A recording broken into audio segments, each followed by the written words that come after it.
Infowars Nightly News. It is Tuesday, April 22nd, 2014, and I'm Ann McAdoo. Here's what's coming up tonight. Tonight, MSNBC smears Bundy supporters as insurgents and attacks the Drudge Report and Infowars. Bundy tells conspiracy theorist and radio host Alex Jones that while he's not looking for a civil war, he is, quote, not in a negotiating mood. Meanwhile, the Department of Homeland Security continues to prepare for civil unrest as they are now getting ready to purchase 25 million rounds of shotgun ammunition. And a Green Bay police officer is under investigation for attacking a man for asking a question. That's up next on the Infowars Nightly News. Well, once again, Alex Jones and Infowars find ourselves at the center of another MSNBC hit piece. This time, they're taking Harry Reid's domestic terrorist claim a little bit further by calling Cliven Bundy supporters insurgents. This time, host Chris Hayes was lamenting the threat posed to the establishment by an Alex Jones, Drudge, Fox News, Rand Paul axis that threatens to rock the 2016 presidential race. He was implicitly siding with Harry Reid's claim that Cliven Bundy and his supporters are domestic terrorists because he snarkily linked Nevada Republican Senator Dean Heller's labeling of those same Bundy Ranch advocates as patriots. He linked it to Alex Jones and Infowars, which he then described our site as a paranoid online haven. He then goes on to whine about the fact that Infowars stories, and in particular these stories relating to the Bundy siege, are routinely linked by powerhouse news aggregator The Drudge Report, and then they find their way into the mainstream GOP establishment and Fox News. Hayes termed this effect the Alex Jonesification of the GOP. Hayes calls candidate Greg Brannon's skepticism of the 9/11 Commission report as kooky fringe conspiracy theory. He allows some audio of candidate Greg Brannon speaking about this very thing. I'm a 9/11 truther, and I had a friend of mine ask me, tell me, look on the internet, Google the Pentagon, and show me where the plane hit the Pentagon. Where is the plane? A Democrat Republican were the co-chairmen of the 9/11 Commission. And when they got done, they did not put their stamp of approval on the commission. They said there's data that we did not put in there. So things like this have to be asked. But true to MSNBC form, they love to throw around these accusations of kooky conspiracy theorists, but then they never show any evidence that proves their superior intellect. Just like they called Alex Jones a racist, but then never offered up any proof of him ever saying anything racist. They never actually Google the picture of the plane hitting the Pentagon. So you know what? We're going to go ahead and Google that for you. Here you will see some images of the Pentagon being struck on 9/11 by a non-existent plane. This is why they didn't want to Google that picture because, come on, man, Flight 77, where is it? Where is it? That, my friends, is not a conspiracy theory. That is a conspiracy fact. But even worse, after Hayes refuses to pull this picture up, which I'm hoping the people in the very small audience of MSNBC will go ahead and Google that picture, as it's the caller suggested, Hayes brings in none other than Rory Reid, the guy that was tied to this whole scandal, who we exposed was involved with his dad, Harry Reid, and an ENN energy deal, the solar plant farm that was near Bundy's property. Well, he rolls this guy out to say, hey, were you involved in some energy deal? And of course, Rory Reid, being the attorney that he is, conveniently responds in a way that he's not actually lying by saying that he wasn't trying to have any kind of deal on Bundy's land, which, as we have already explained, it was near that ranch. And we had showed you pictures of just last month, Harry Reid was breaking ground on another Nevada solar farm near the Bundy Ranch. So they are definitely involved in a lot of land grabbing going on there in Nevada. And coming up later in the show, I'm going to have a report breaking down just a few of the sketchy land grabs that the Reids have been involved in over the last few years. It goes way back. They are basically using Reid's elected office to steal America and then sell it to their cronies around the globe. So that's why they're coming so hard on the offense and going on this MSNBC hit piece. But you know what? That's fine. Go ahead and do your little hit pieces on us, MSNBC. The only time you guys ever get any good ratings is when you talk about Alex Jones and Infowars. You've already lost more than 50% of your viewership. You're crashing at a astronomical rate. Meanwhile, whenever you do these hit pieces on us, it just drives a lot of traffic to our website. So thank you very much. And this will be a true testament to the power of the truth, because I'm pretty sure that your audience is sick and tired of being lied to. They're sick and tired of being manipulated, and they want the truth. And they're going to seek out sites like Infowars and the Drudge Report for a little dose of reality. And it's about time. Meanwhile, while MSNBC is attacking American patriots, the Department of Homeland Security is once again building up its arsenal. This was reported that yesterday, the Department of Homeland Security announced it's seeking an ammunition dealer who can provide 25 million shotgun rounds to the agency over a 5-year period. Now, more specifically, 3 million rounds of shotgun slugs per year and 2 million rounds of buckshot per year for the next 5 years.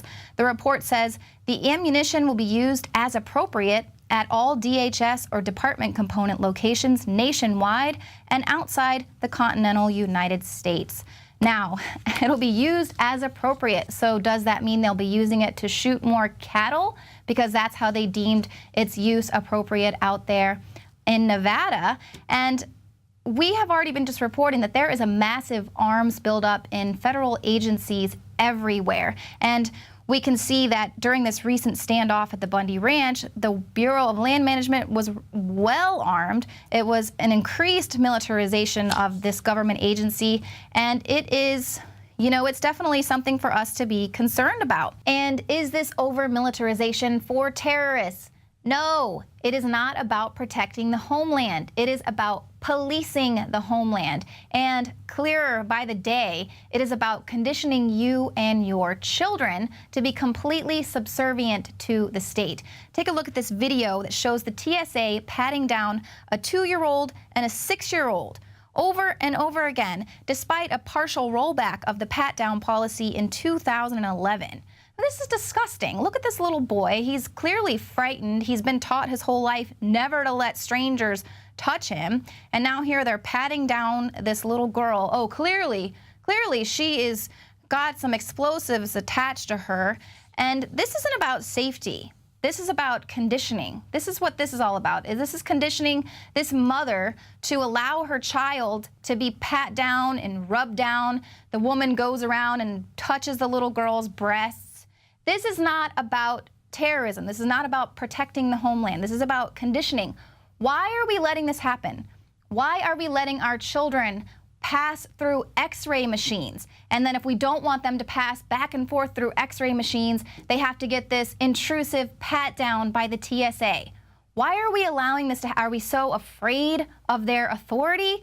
This is ridiculous. This is why the situation at the Bundy Ranch happened, because people are tired of this.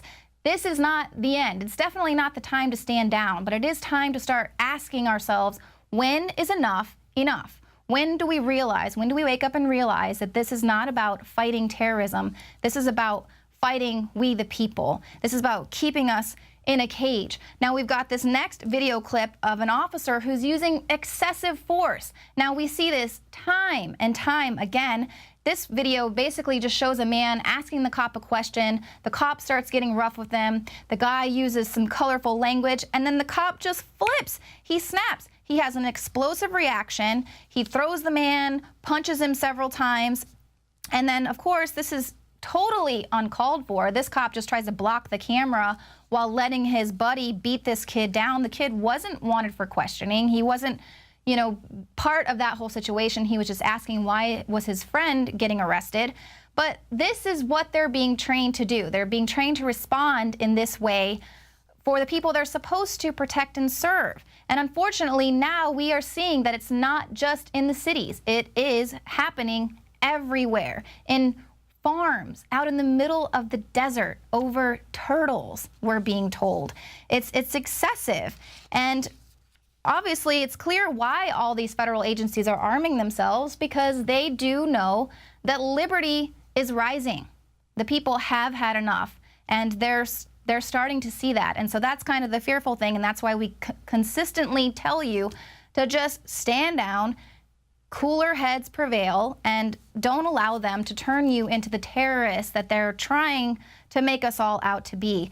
Basically, what they're doing is just conditioning us, because the technocratic elite, they just need a few more years of us believing and buying into their authoritarian system. They just need a few more years of us just believing that we're free so that we don't stand up against it, because they know that at some point, it's going to be too late to turn back. They're going to have altered humanity too much. And at that point, it'll be too late for us. So they just have to keep us all in this daze for a little while longer.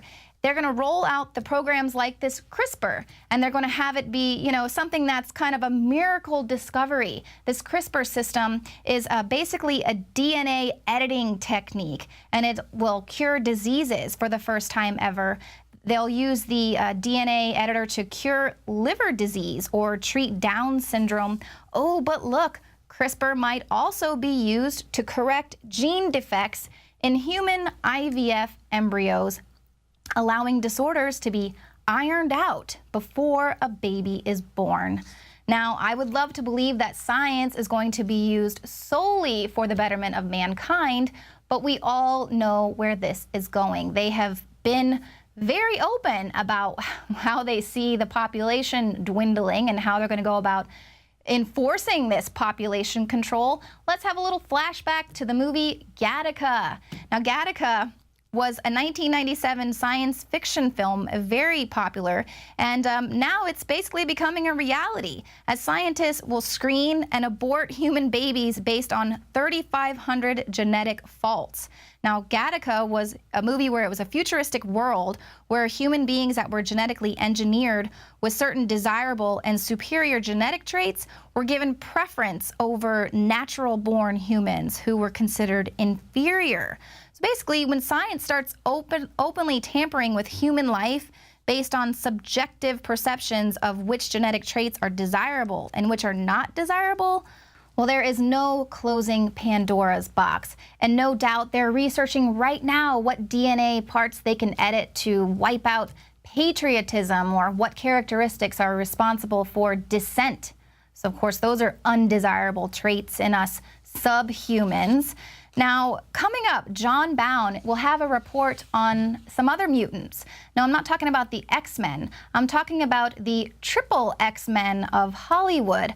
Apparently, a new lawsuit claims that several heads of entertainment, including Disney TV and Fox Entertainment, were involved in a Hollywood sex ring where a man claims that he was raped as a teenager. So more on that later.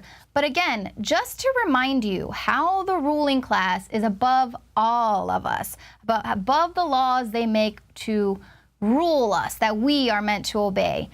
President Obama is going to defy all of these emission concerns of the EPA by burning more than 35,000 gallons of fuel, or what equals 375 tons of carbon dioxide in one day by flying Air Force One. And that day is the 44th Earth Day. Now, the irony is lost. Irony is lost on the White House, as they declared Earth Day is about taking action as the plane took off. And then the White House blog drones on about the impact humans are having on the environment that threatens our planet's future. But clearly, they don't mean themselves. It's just you and I who need to be being rationed. It's clearly not about saving the Earth through regulations, but about forcing the subclass into submission. And Obama's trip isn't just going to have an environmental cost, it's also going to cost the taxpayer to the tune of $300,000 for every hour that Air Force One is in the sky. So again, a little bit ridiculous, and isn't it about time that we all wake up to this manipulation and all of their propaganda placement? Now stick around because coming up, we've got some very special reports for you.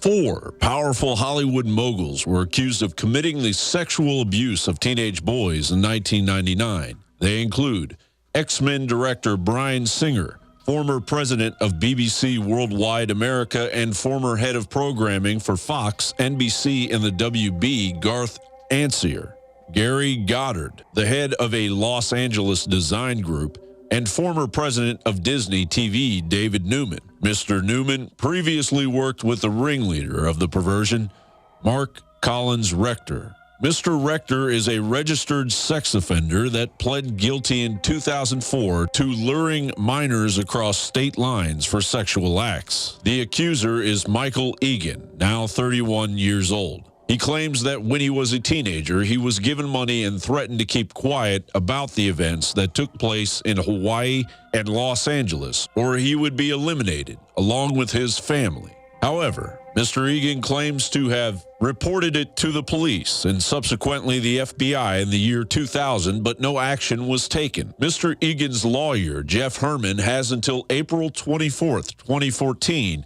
to file additional charges against additional alleged perps in the state of Hawaii. Thursday, April 24th, is the cutoff date for past sexual abuse cases to be filed under a 2-year window. All of the sordid details will be coming out in a documentary by Oscar-nominated director Amy Berg, nominated for Deliver Us from Evil, her expose on sexual abuse in the Catholic Church. The accusations have sent a shockwave of regret through Hollywood, as bigger names may be revealed for what they truly are. Sexual abuse of minors by Hollywood big shots is nothing new. The two Coreys, Feldman and Haim, recounted how they were abused by executives. Corey Feldman says it led to Corey Haim's untimely death.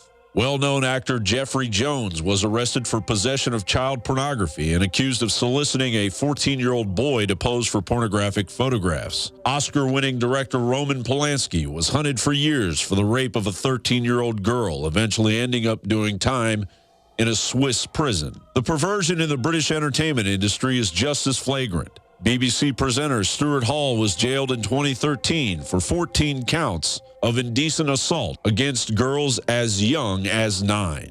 BBC radio personality Freddie Zapp was accused of sexual assault of a female. And of course, we all know of Jimmy Savile's unrelenting abuse of minors that spiraled out of control for years while authorities looked the other way. There are 1 million children exploited every year in the global sex trade, a $32 billion industry that has ties to the highest levels of government. The time has come to reclaim our dignity from the sick, elitist cancer that is rotting the very core of humanity.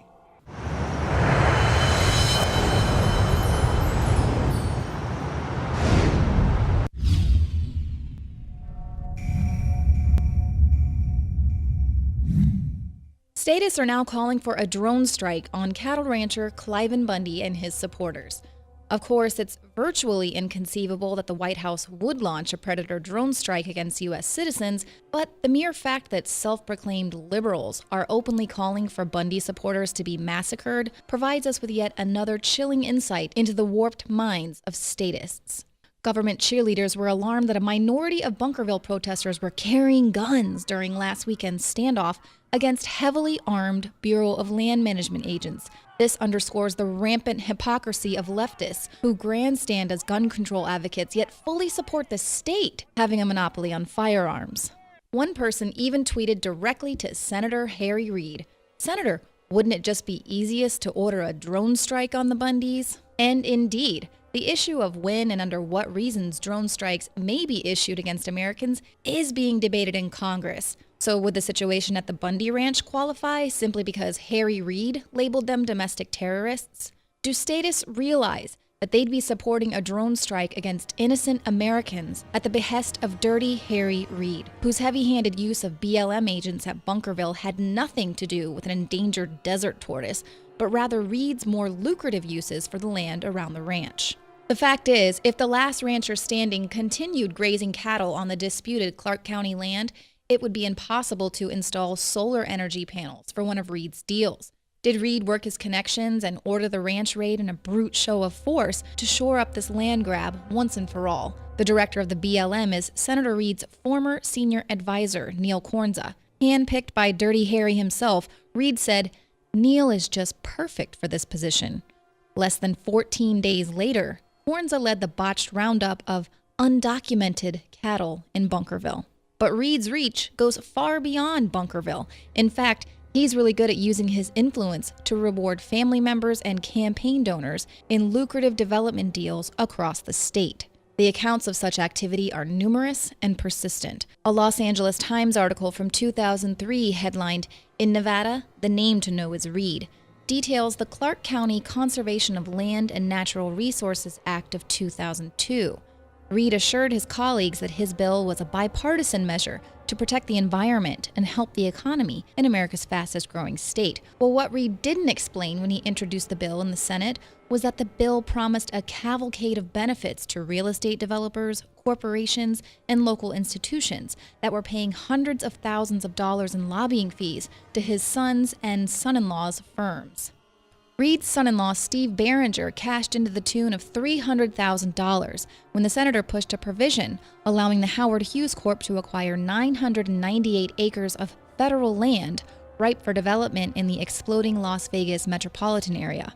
The bill also benefited a real estate development headed by a senior partner in the Nevada law firm that then employed all four of Reed's sons by moving the right-of-way for a federal power transmission line off his property and onto what had been protected federal wilderness.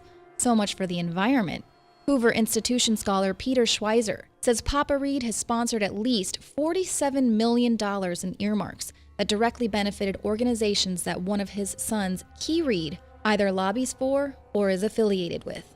In 2006, Reed was investigated by the Senate Ethics Committee concerning his role in a speculative land deal in Las Vegas. Reed purchased a tract of land, folded it into an LLC with a friend who purchased an adjacent plot, and then used his clout as senator to persuade the local zoning committee to rezone the property for retail. A $400,000 investment turned into $1.1 million. Reed failed to disclose to the Federal Election Commission that he had transferred the land into Patrick Lane LLC, the partnership he created with his business associate, Jay Brown. Reed and his family appear to work within the confines of the law, which shouldn't be surprising because Reed writes that law, and illegal activity hurts the bottom line. Well, except for that one time last year, Nevada lobbyist Harvey Whittemore, one of Reed's longtime donors, was sentenced to 2 years in prison after being found guilty of violating campaign finance laws. Whittemore used straw donors to give nearly $150,000 in dirty money to Reed's campaign. This is the same Harvey Whittemore who Senator Reed accommodated by working his boys at the BLM to literally change the boundaries of the endangered desert tortoise's habitat to aid the development of his top donor. While Reed takes every opportunity to label the patriots at Bundy Ranch as un-American and domestic terrorists, a wise man once tweeted that Reed himself should be put in jail for impersonating an American. Not only is Reed working to ban private ownership of land, now that he's stared down the barrel of a patriot's gun, he'll be working overtime on his mission to annihilate the Second Amendment. Reed is quick to lambaste the billionaire Koch brothers for buying America with their deep pockets. Harry Reid is using his elected office to steal America and then sell it to his cronies around the globe.